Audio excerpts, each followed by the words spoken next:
M'he apuntat a un curs per ser stripper. Allà al curs em diuen que em manquen músculs però que els moviments els faig bé. Els haig de fer bé perquè he practicat molt la dansa, ballant des de ben petit la música de Leif Garrett i el duo Baccara.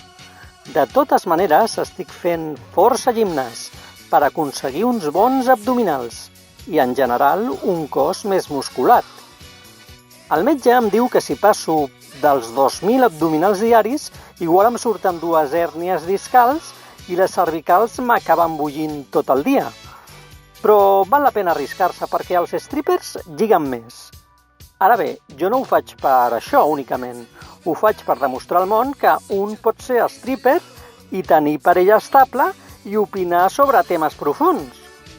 Demostrar això és demostrar que l'excepció confirma la regla i que, com deia el capità Siam, aquests petits canvis són poderosos.